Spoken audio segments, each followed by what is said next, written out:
2004, 2009, 2014 തെരഞ്ഞെടുപ്പുകളിൽ രാഹുൽ അമേഠിയുടെ അമരക്കാരനായി. മോദി തരംഗം ശക്തമാകുന്ന സമയം. 2019 അമേഠിയിൽ മത്സരിച്ച രാഹുൽ വിജയമുറപ്പാക്കാൻ വയനാട്ടിലും പത്രിക നൽകുന്നു.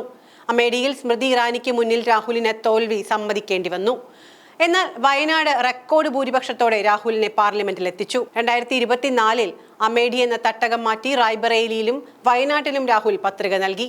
രണ്ടിടത്തും വിജയിച്ചെങ്കിലും ഹിന്ദി ബെൽറ്റിന്റെ പ്രാധാന്യം കണക്കിലെടുത്ത് റായ്ബറേലി നിലനിർത്തുകയും വയനാട്ടിൽ രാജി സമർപ്പിക്കുകയും ചെയ്തു.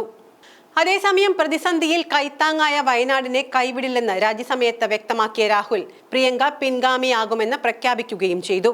അങ്ങനെ നെഹ്റു കുടുംബത്തിലെ 11ാമത്തെ പാർലമെന്റ് അംഗമായി വയനാട്ടിൽ നിന്നും 4 ലക്ഷത്തിൽ പരം വോട്ടുകളുടെ ഭൂരിപക്ഷത്തിൽ പ്രിയങ്ക ആദ്യ മത്സരം തന്നെ സ്വന്തമാക്കി. പ്രിയങ്കയുടെ ജയത്തോടെ നെഹ്റു കുടുംബത്തിലെ 3 പേർ ഒരേ സമയം സഭയിലെത്തുന്നു എന്ന അപൂർവതയും ഇന്ത്യക്ക് ലഭിച്ചു.